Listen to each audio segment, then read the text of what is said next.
그런 사회적인 구조가 건강 불평등을 더욱 심화시키는 것이 아닐까 이런 생각이 듭니다. 안녕하세요. 라이프 케어 TV 왜 가난한 사람들이 질병에 더 잘 걸리나, 오늘 진행에 맡은 서울시 협동조합지원센터 이기대입니다.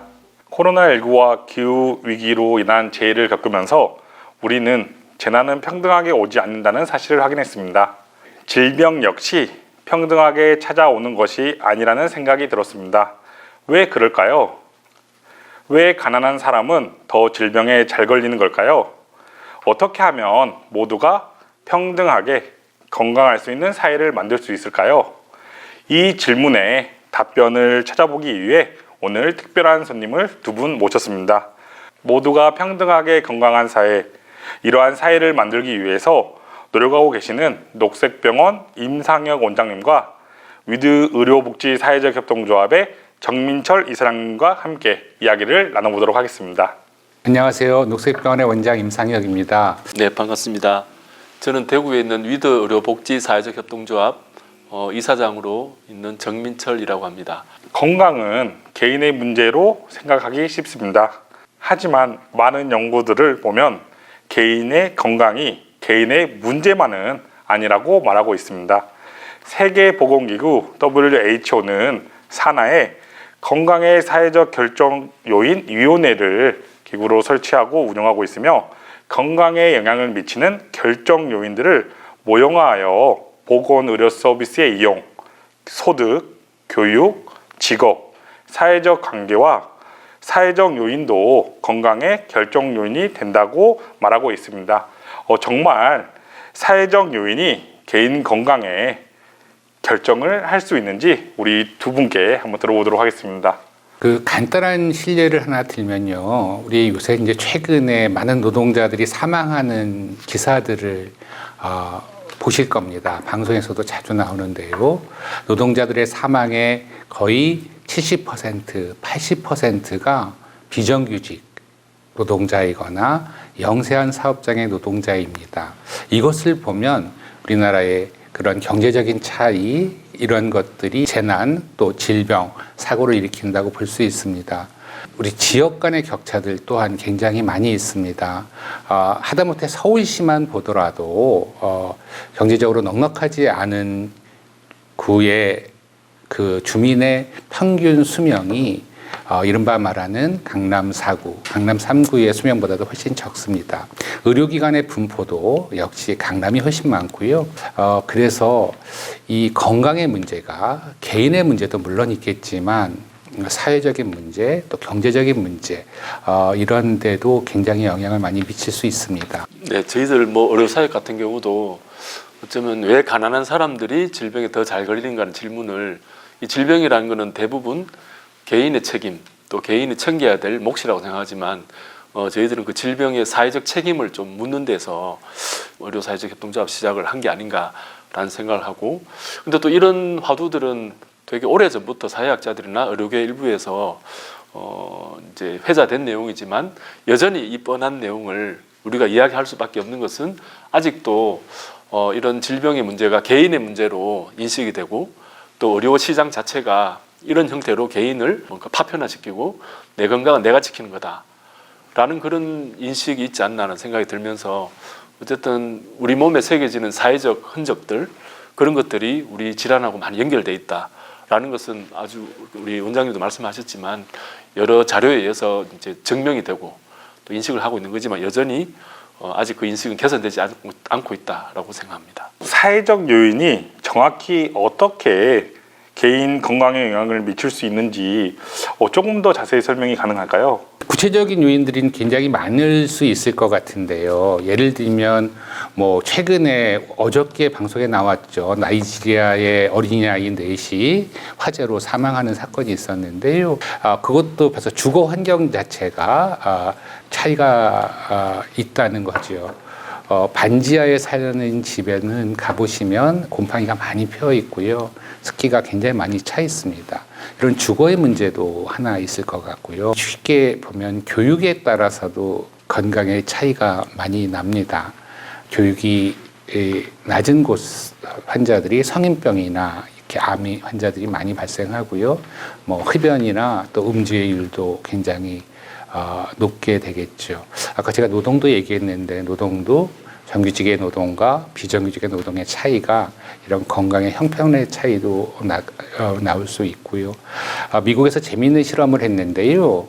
아이들의 그 납이 얼마나 많은지 몸속에 이런 것들을 이제 조사한 것들이 있었는데 공장 주변에 있는 아이들이 당연히 뭐 좀 더 편안한 주택가에 사는 아이들보다 납의 농도들이 많이 나타난다는 것. 그러니까 주로 환경의 문제도 요인이 될 수도 있을 것 같습니다. 뭐 굉장히 많을 것 같아요. 예. 저희 의료복지사회적협동조합에서 이제 자원봉사 활동을 조금 많이 하게 되는데요. 그 저희들이 지금 위치한 곳이 대구에서 가장 취약한 서구라는 동네인데 거기에 아픈 아이들이 있고 또 고립된 노인들이 있다. 여기 우리 자원봉사하러 갑시다. 라고 말하면 아주 측은한 마음 또는 복지적 차원에서 많이 모이시는데 또 이런 것들이 개별적으로 만나다 보면 구조가 보이거든요. 이 한 사람 한 사람 아픈 사람들 고립된 노인들이 개인의 문제가 아니고 뭔가 이 동네에 구조적인 문제가 있구나 라는 걸 알게 되고 또 그런 것에 대한 문제의식을 제기하는 순간부터 뭔가 정파적인 논쟁이 조금 된다는 느낌이 들어요. 우리가 평등을 이야기하는 순간 이게 뭔가 진보냐 보수냐 뭐 이런 정파적인 논쟁으로 좀 흘러간다는 느낌을 지울 수가 없고 또 제가 자리한 동네가 아무래도 대구라는 아주 독특한 정치적 지형이 있는 데다 보니까 저희들도 이런 데 들어가서 건강 불평등에 관한 불평등이란 말만 써도 조금 반응이 불편해하는 사람들이 계시고 이제 아픈 사람 또 취약해서 도웁시다 하는 것은 아무도 반대를 안 합니다. 저는 이런 차원에서도 보면 건강의 문제를 정말 개인의 문제로 치부하는 게 너무 강한 것 같고 이거를 사회화시키고 구조적인 문제로 접근할 때는 또 다른 영역으로 옮겨지는 게 아닌가. 또 정치적인 문제든 정파적인 문제든 그렇게 조금 왜곡된 인식이 있는 것 같은 생각이 듭니다. 예. 우리 흔히들 이런 말을 합니다. 건강이 최고라고. 그만큼 우리 삶에서 가장 중요한 요소는 건강이라고 할 수 있는데요. 그런데 이런 건강 불평등에 대한 인식과 관심이 매우 낮은 것 같아요. 그 이유가 무엇일까요? 여전히 건강의 문제는 개인의 문제다라는 인식이 아주 강한 것 같고요. 또 건강 정보에 관한 것도 불평등이 굉장히 심한데 그 정보가 좋은 정보 또는 정확한 정보를 많이 이제 접하는 분들은 좀 상류층이고 또 취약계층들은 그만큼 정보에 대한 미스매칭도 많고 또는 정보가 더 적거나 그러면서 뭔가 자기들의 선택이 되게 어그러지는 그런 경우를 많이 보게 되는데 그 모든 문제를 개인의 책임이다라고 인식하는 게 너무 강한 것 같습니다. 그래서 굉장히 의료가 많이 황폐해지고 의료 시장이 굉장히 이렇게 망가져가고 있는 게 지금의 안타까운 현실인데요. 저는 거기에 하나 더 붙여서 우리나라의 교육제도 뭐 여러 가지가 있을 것 같아요. 원래 우리나라 사람들은 서로 이렇게 베풀고 배려하고 나누고 연대하는 그런 정신들이 있었습니다.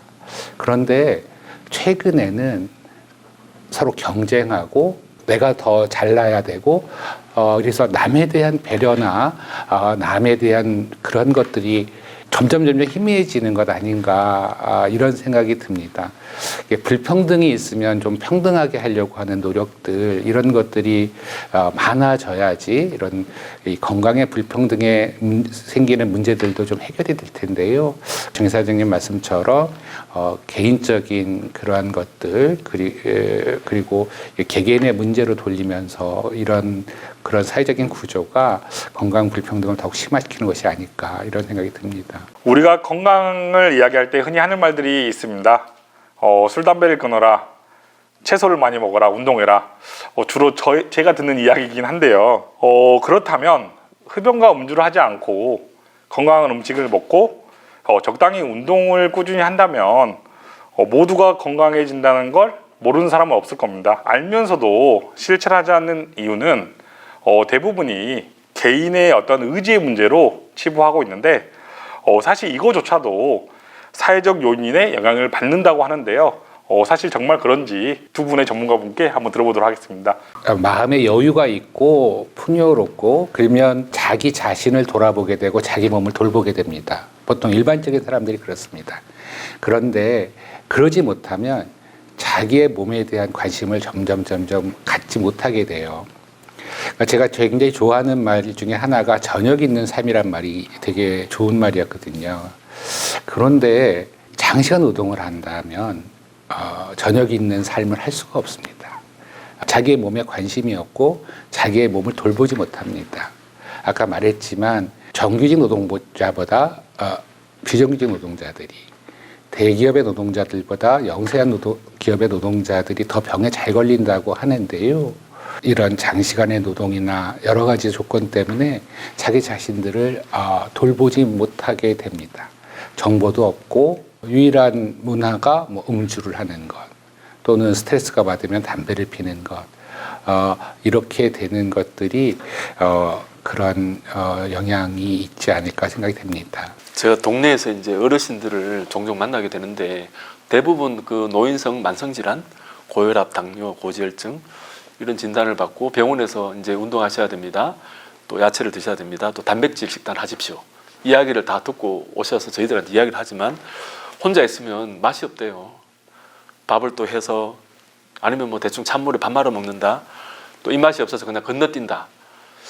이런 이야기를 듣고 저희들이 이제 건강 밥상을 한번 해봤거든요. 이제 어르신들 이제 동네 저희들 사무실을 모아서 이제 위드 밥상이라고 그때 같이 먹으면서 입맛이 훨씬 좋다. 그래서 이런 건강의 어떤 선택권이 개인 의지에 이제 치부해 버리면 결국 그들이 처한 고립된 환경 또는 여러 가지 경제적인 이유도 있을 것이겠죠. 이제 경제적인 상황이 어려워지면 뭔가 좋은 식단을 이제 마련하기 어려운 거죠. 그런 것들을 저는 공동체적으로 좀 묶어내면 아마 이런 건강 선택 또는 의지들을 이렇게 저희는 건강 소모임이라 그러거든요. 건강 소모임 만들어서 이분들 같이 밥 먹고 또 당뇨병 환자 따로 당뇨병 식당, 고혈압 환자 고혈압 식단을 이렇게 어르신들 몇 분 같이 모시고 하면 훨씬 좋다는 것들을 저희들이 현장에서 좀 많이 경험하게 됩니다. 네.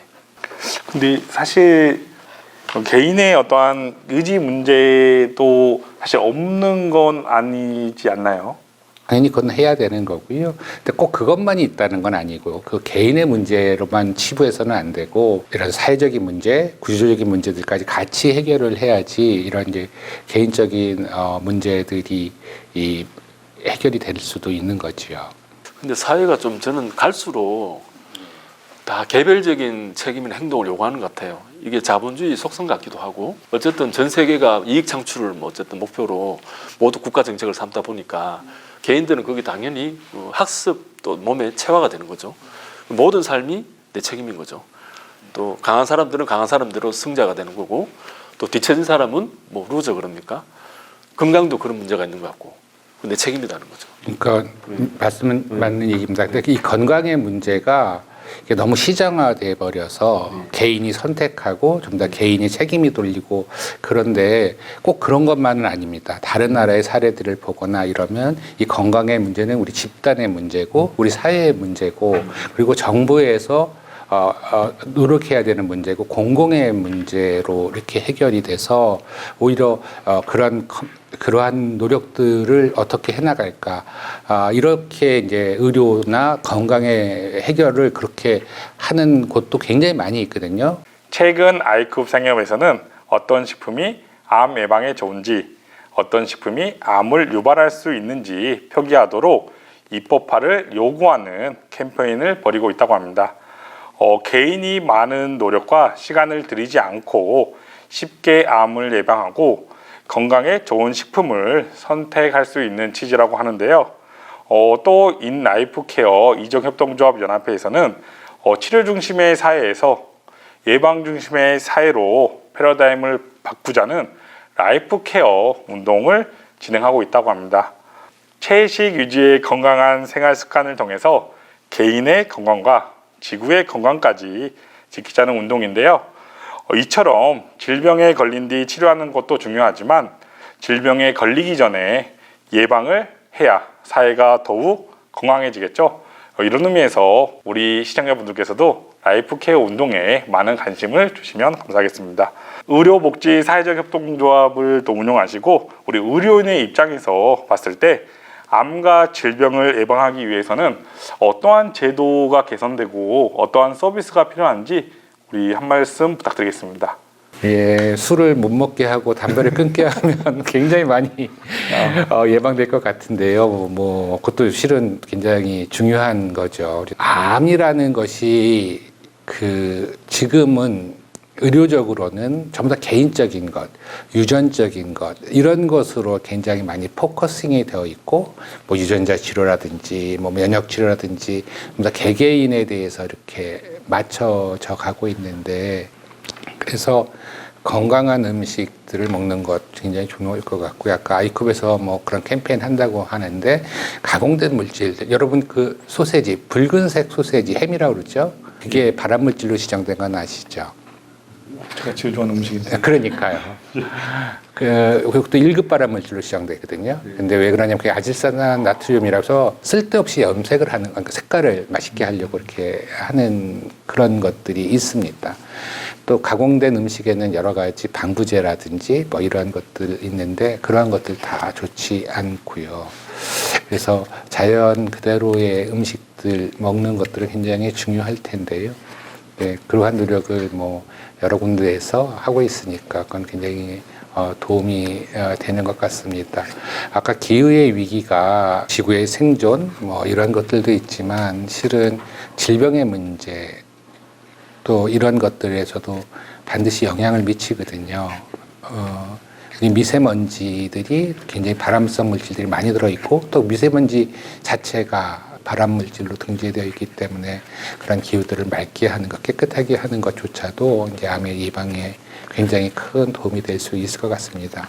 결론적으로 말씀드리면 이런 환경의 문제들을 해결함으로써 우리 암이 예방되고 건강한 삶이 될 수 있다고 생각이 됩니다. 저는 의료인이 아니어서 의료 사역하면서 재밌는 거는 사람이 이렇게 서로 연결될수록 건강해진다. 이 믿음을 저는 갖고 있고 이게 의학적인 직접 연관성은 제가 찾을 수 없지만 또 질병이라는 것도 결국은 사회역학이라 그러나요? 이 질병 배후에 있는 그 한 사람의 삶을 둘러싼 환경들 그런 것들이 조금 좀 연구가 많이 되었으면 좋겠고 일반 사람들이 알고 있는 의료인들이 이렇게 제공하는 의료 정보보다 더 신뢰를 줄 수 있는 그런 사회역학적인 정보들을 좀 사회에 많이 보편화시키면 좋겠다는 생각이 들고 또 한 가지는 제가 이게 의료인들 입장에서 어떻게 들을지 모르겠는데 조금 도발적인 저는 제안을 하자면 저도 의료 소비자잖아요. 의사도 아니고 늘 이 정보가 저에게 늘 불안정하게 치과를 가려고 해도 알아봐야 되는 거죠. 또 저도 이제 의료사회 운동을 하다 보면 전화가 많이 오거든요. 어느 병원을 가야 되냐. 이게 저하고 관계된 사람들에게 어떻게 보면 저도 고급 정보에 접근해 있는 사람인데 이거를 조금 건강정보 불평등을 해소하는 게 저는 건강평등권에도 되게 접근한다고 생각하는데 미국에 보면 그 컨슈머 리포트라는 그런 소비자 운동이 있지 않습니까? 굉장히 강력한 단체더라고요. 저는 그 지점에서 의료 컨슈머 리포터 운동이 어쩌면 의료 시장에서 뭔가 과잉 생산되고 과잉 진료되는 이 시장을 조금 소비자 운동, 그러니까 건강의 주체는 의료인이 아니고 건강의 주체는 소비자들이다. 환자들이다. 또 그분들의 경험과 또 그분들이 이야기하는 것들 이런 것들을 좀 기초로 축에 옮겨갔으면 하는 바람이 있고 그래서 제가 우리 위드 의료인들한테 일을 하니까 안 그래도 이게 의료사업 때문에 우리가 고립되는데 이 의료 컨슈머 리포터를 조직하고 또 이런 거를 정보를 축적해서 일반인들에 공개할 때 좀 파장이 일지 않겠냐. 의료 컨슈머 리포트, 하여튼 의료 소비자 운동은 저도 실은 한 번도 생각해 보지 못했던 것인데요. 예, 그거 한번 고민을 많이 해봐야 될 것 같습니다. 의료 시장이라는 것이 워낙 왜곡되어 있으니까 이런 것들을 마치 소비자들이, 그러니까 의료를 이용하는 소비자들이 좀 더 정확하고 객관적인 정보들을 제공하는 그런 것들이 필요하겠다. 그런 부분들은 굉장히 필요할 것 같습니다. 예. 우리 사회가 조금 더 평등하고 건강한 사회가 되기를 소망하며 우리 원장님과 이사장님께 마지막으로 한마디씩 들어보도록 하겠습니다. 녹색병원은 이렇게 지역사회 공동체를 지향하고 사회적인 약자들에게 다가가려고 합니다. 가장 큰 무기는 연대입니다. 혹시 방송을 보시는 분들이 녹색병원에게 연대, 후원을 해주신다면 녹색병원은 더 많은 활동을 할 수 있을 것 같습니다. 녹색병원 홈페이지에 오시면 기부자가 되는 방법이 있으니까요. 잘 좀 부탁드리겠습니다.